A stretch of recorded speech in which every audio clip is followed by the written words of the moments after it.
कुछ तारीखें इतना बड़ा जख्म दे देती हैं कि वो समय के साथ भी भर नहीं पाता। 22 अप्रैल को पहलगाम में आतंकवादियों ने पहली बार धर्म पूछकर 26 पर्यटकों का नरसंहार किया। लेकिन महाराष्ट्र कांग्रेस के नेता विजय वडेट्टीवार ने प्रश्न उठाते हुए कहा कि आतंकवादियों के पास इतना टाइम कहाँ होता जो वो पहले धर्म पूछें फिर गोली मारें। विजय बोले, बीजेपी सरकार धर्म वाला एंगल अपनी नाकामी छिपाने की साजिश के तहत जोड़ रही है। वडेट्टीवार के बयान पर मुख्यमंत्री देवेंद्र फडणवीस ने जोरदार पलटवार किया है।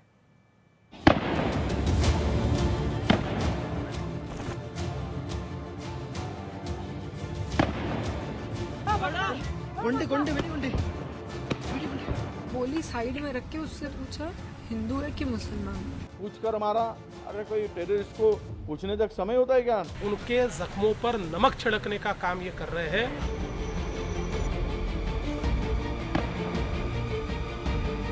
22 अप्रैल को पहलगाम आतंकी हमले में दहशतगर्दों ने धर्म पूछ कर 26 सैलानियों की बेरहमी से हत्या कर दी।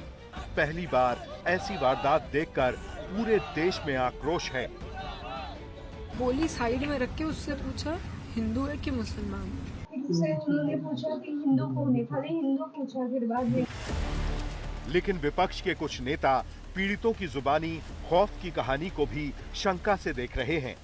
महाराष्ट्र कांग्रेस के बड़े नेता विजय वडेट्टीवार ने कह दिया कि सुरक्षा में चूक से ध्यान भटकाने के लिए धर्म वाला एंगल जानबूझकर जोड़ा गया है।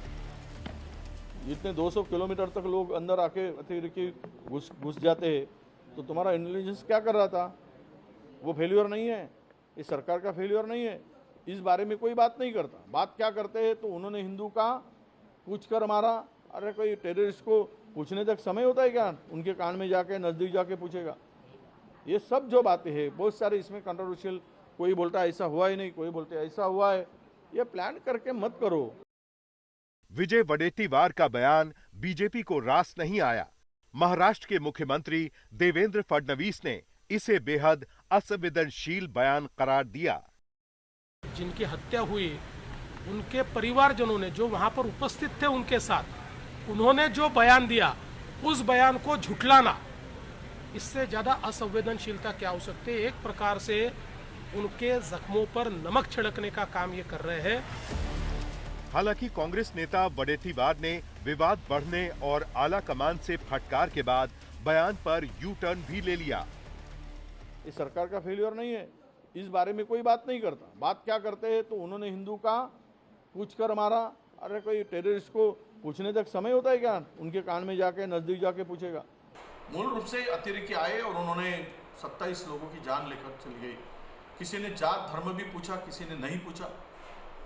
अगर ये पूछा गया है तो इसका मतलब यही है कि देश को अस्थिर करने के लिए, देश में दो समुदायों को, दो धर्मों को आपस में लड़ाने के लिए और देश का नुकसान करने के लिए उनकी मंशा हो सकती है। वहीं कांग्रेस आला कमान साफ कर चुका है कि आतंकवाद के खिलाफ कार्रवाई में वो मोदी सरकार के साथ है। लेकिन कांग्रेस के कुछ नेताओं के विवादित बयान पर पार्टी ने व्हिप जारी कर सख्त हिदायत दी है कि कांग्रेस नेता बेतुके और विवादित बयान देने से परहेज करें। सवाल है कि क्या कांग्रेस के कुछ नेता राहुल और खड़गे की बात भी नहीं सुनते? ये कांग्रेस पार्टी की राय नहीं है। मैं बिल्कुल स्पष्ट कर देना चाहता हूं कि किसी ने इन नेताओं को अधिकार नहीं दिया है कि वो बोले। पहलगाम आतंकी हमले पर दिए गए कांग्रेस नेता विजय वडेट्टीवार के विवादित बयान पर दिल्ली से महाराष्ट्र तक सियासी महाभारत तेज हो गई है। इतनी गंभीर बात होके भी अगर ऐसे कोई बयान करता है तो ये बहुत ही गंभीर बात है। मेरे ख्याल से विजय वडेट्टीवार जी काफ़ी सीनियर है, उन्होंने ये बात समझ के लेनी चाहिए कि आज जो भी हमला हुआ है भारत पे हमला हुआ है। आज हिंदू मुस्लिम राइट कराने का या हिंदू मुस्लिमों के बीच में गलतफहमी कराने का ये समय नहीं है। वडेट्टीवार जी ने इसी तरह का आरोप लगाना ठीक नहीं है। सरकार ने पूरी जिम्मेदारी ली है और आतंकवादियों को खात्मा करने का हमने तय किया है। इतना ही नहीं तो पाकिस्तान को सबक सिखाने के लिए माननीय नरेंद्र मोदी जी की सरकार बहुत तगड़ा प्रयास कर रही है। नहीं, ये तो भारतीय सैनिक को क्रिटिसाइज करने की बात है, लेकिन भारतीय सैनिक ने कई बार ऐसे दिखा के दिया है कि सर्वश्रेष्ठ अगर सैन्य कौन सा है, आर्मी कौन सी है, तो भारत देश की है, ये विश्व को भी पता है। इसलिए हमारे देश के जो सैनिक है उनको क्रिटिसाइज, हमको तो सामाजिक योजना जिससे वोट मिलते हैं उसके ऊपर पैसे फेंकने हैं। हमको क्या लेना देना है सेना बिना, भगा उनको, मरने दो लोगों को, क्या फर्क गिरता है, हमको जिम्मेदारी भी नहीं लेनी है। मुंबई में शिवसेना कार्यकर्ताओं ने विजय वडेट्टीवार के बयान के खिलाफ प्रदर्शन किया। शिवसेना ने विवादित बयान पर उनसे माफी मांगने की मांग की। वहीं लंबे वक्त तक बीजेपी के सहयोगी रहे उद्धव ठाकरे की पार्टी भी पहलगाम हमले को लेकर सरकार पर हमलावर है।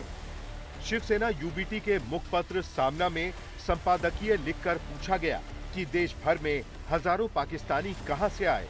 सामना में पूछा गया कि मोदी सरकार करीब 11 साल से सत्ता में है, तो आखिर इतने घुसपैठिए देश में कैसे आए। वहीं आज जम्मू कश्मीर विधानसभा का विशेष सत्र बुलाया गया, जिसमें आज पहलगाम आतंकी हमले में मारे गए लोगों को 2 मिनट का मौन रखकर श्रद्धांजलि दी गई। उधर पहलगाम में आतंकी हमले पर भारत के तेवर बेहद सख्त दिख रहे हैं। कल सीडीएस अनिल चौहान से रक्षा मंत्री की मुलाकात हुई और आज रक्षा मंत्री और पीएम मोदी के बीच 40 मिनट लंबी बैठक चली। माना जा रहा है कि पाकिस्तान पर अगले एक्शन को लेकर दोनों में बातचीत हुई। पहलगाम आतंकी हमले के बाद पाकिस्तान के खिलाफ जारी कार्रवाई की फहरिस्त में आज एक और एक्शन जुड़ गया। सरकार ने पाकिस्तान के 16 यूट्यूब चैनल्स पर बैन लगा दिया है। सरकार का संकेत साफ है कि भारत की धरती पर पाकिस्तानी प्रोपेगेंडा नहीं चलेगा।